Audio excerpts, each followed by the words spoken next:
Hello everyone, as you can see by the thumbnail, this is the locomotive that won the vote from last week, and closely followed by the SD35. So I am going to use the other one, the Santa Fe, for parts, but this should be a really good runner. The Santa Fe also will get saved, but I've got a different plan for it. So this one, the plan is just to use the Santa Fe for parts. I really like these boxes. That's kind of a smart idea to do that. Use a little bit piece of track for display. And I really agree these display the locomotive very well. Actually, what a guy could do, since I have this white section here, what a guy could do to display this well is you just put it on its tracks like that, and pretending that there's a tender, just use the box like that, make a super nice display. And then just like Snow White's coffin, super nice display, and just reintroduce that white plastic for traveling. But I really like these boxes. So let's dig in. So here's the truck from the Santa Fe and the little contact strips. From that, this one is broken, of course. The little tab here is missing from that side. So I am gonna probably just put a screw through the middle. Anyways, that's gonna be my plan for today. Just wanted to take a minute to give you a detailed view of the front pilot. It is quite beautiful. And on the top of the boiler, it's missing its bell. So that's kind of sad. But lots of really good detail on this. I've got to remove the tender shell here, and it's hard because the plastic hardened over time. This little screw here holds the tender together, and it is little.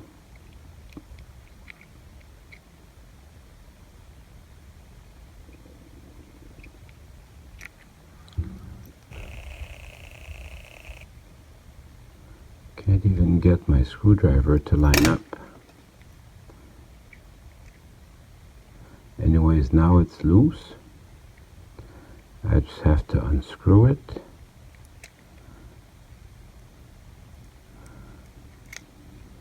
So on some engines, the trailing trucks, use the box to keep track of your stuff. On some engines, the trailing truck is huge, but on the Y6B, it's tiny. That follows the drawbar, and then I'm going to try to open up the tender shell. There are two tabs in the front, right here and right here, and then one more tab in the back.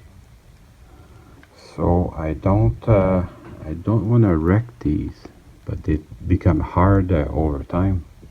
The little gate fell out. It's basically just cab details and the last wall of the cab. I'm not gonna force it. I've decided not to force it. That way the shell and the tender floor will hold together. Well, I'll remove the shell from the engine just to see what's inside. This little tab right here is just what holds the shell down. Once you have it past these tabs, the shell just lifts off. Now I can wash it with some soap and my toothbrush. So that's pretty neat. I really do like looking at them. That's got a lot of details. That's got a lot of lubrication. You can see how shiny that is. That's a lot of lubrication. Actually, everything's going well. There's a little screw at the front. I think it's going to help me to release just this little weight. So I should be able to see my two worm gears from here.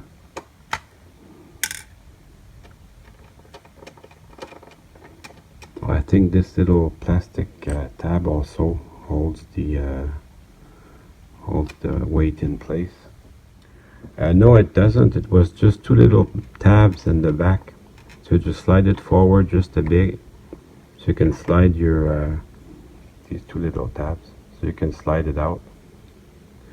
And then this tab becomes loose.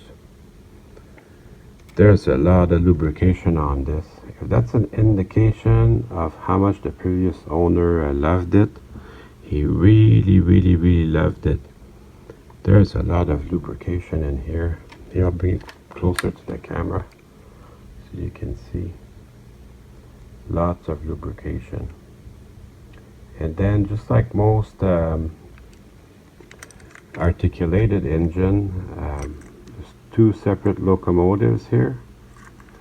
So I'll just push out this little axle, and that should release the front part.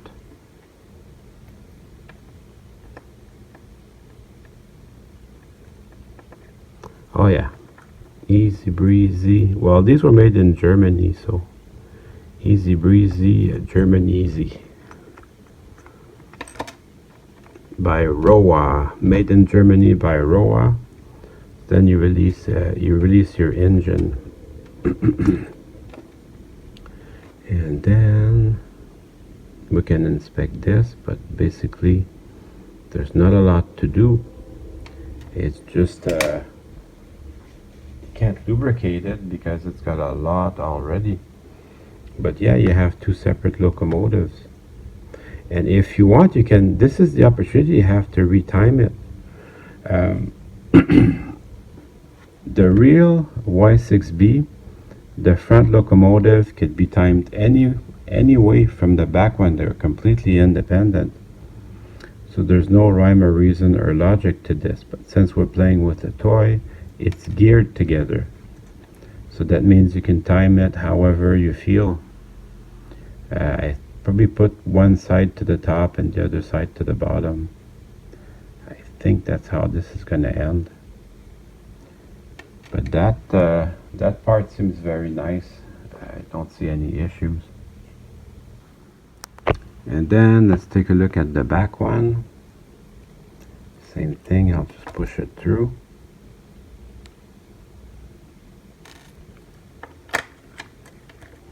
This one's completely independent. Still looks very nice. It's got a lot of lubrication, but I don't see anything wrong with that. Just wanted to give you a close-up of these beautiful wheels, and they are see-through. But because of the gearbox, you cannot see right through, but very beautiful. So yeah, there's your chance to time everything. There you have it. It's a pretty simple steam engine. There's just more of them. I took a minute to wash the shell with my toothbrush and some dish soap, so I'm going to let that dry very well. This wasn't too hard to put back together, to be honest. And then let's just bench test this, just to make sure that we're happy. I'll have to lift it a bit. Lift it a bit and then we'll test it. That looks good. And the other direction.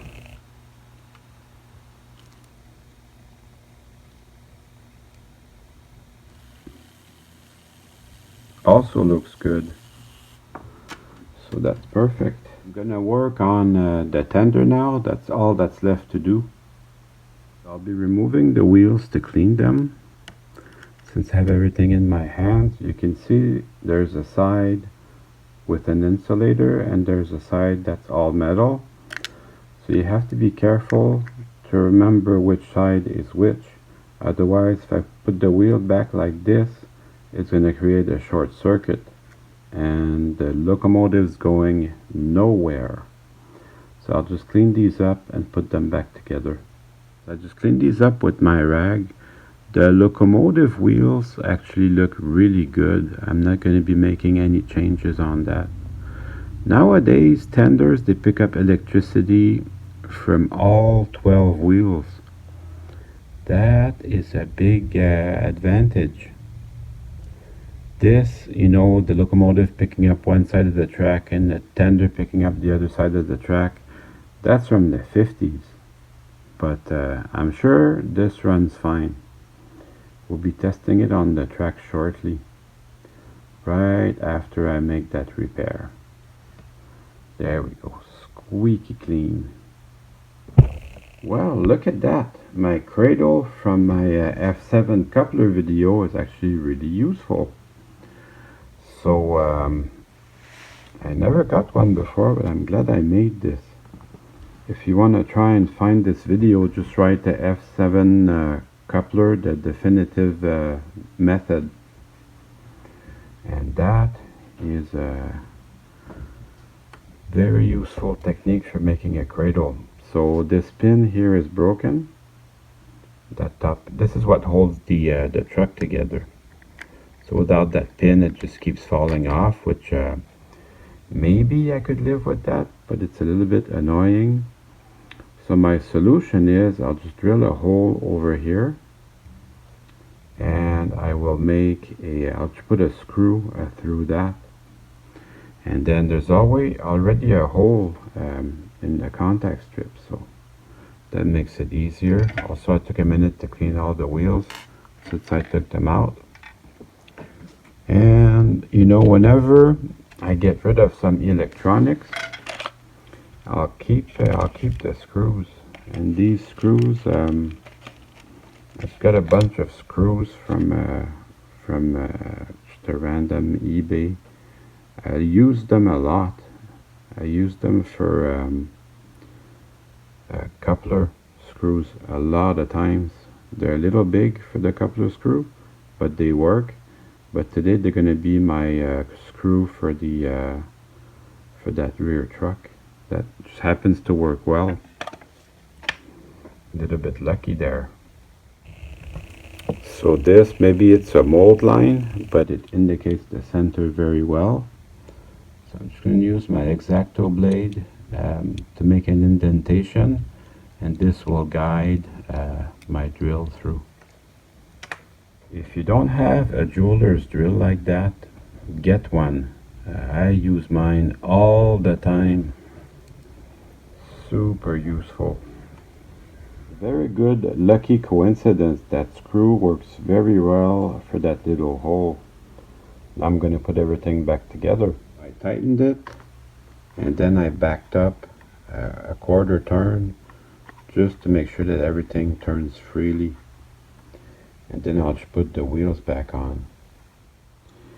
You know, keeping parts there just in case, it's not really good for me to do that because I'm a little bit of a hoarder, and that's what happens. You know, you keep stuff around because you find it useful, but sometimes you keep too much stuff around, and then it piles up on your floor, and then you're in trouble.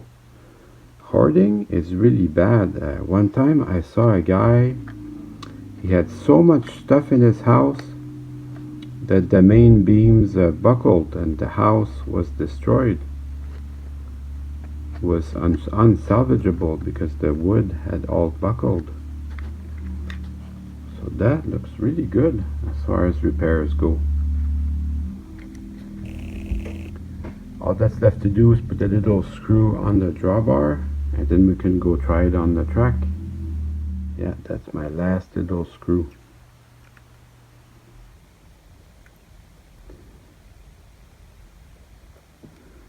Perfect.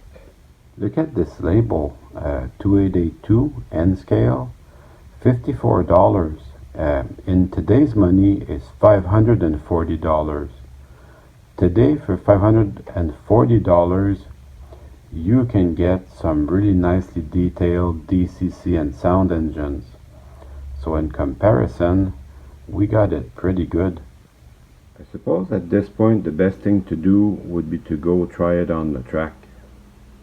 Alright, let's put some power to it.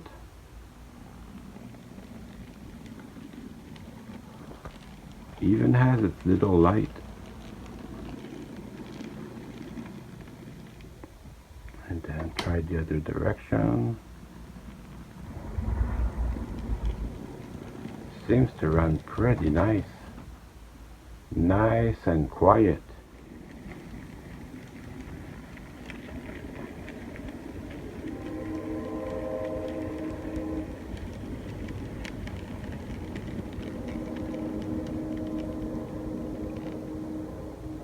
I suppose it's time to go and put the shell back on. All that's left to do is put the shell back on.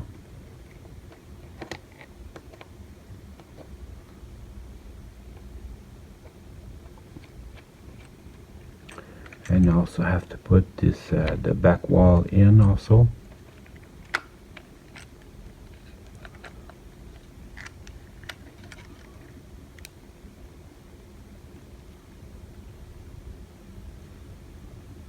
I'm just making sure that little shaft is in the right place, and then lift the sides just a little bit to get them over that pin.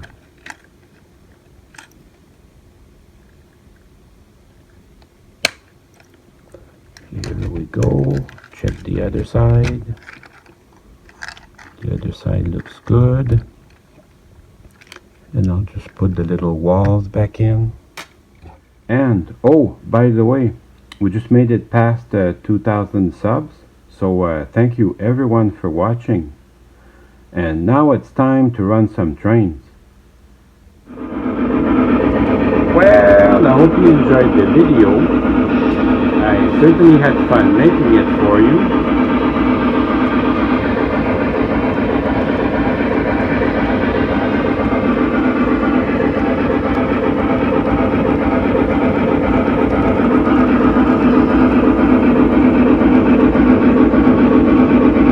I sure enjoyed that rolling thunder. Makes a big difference.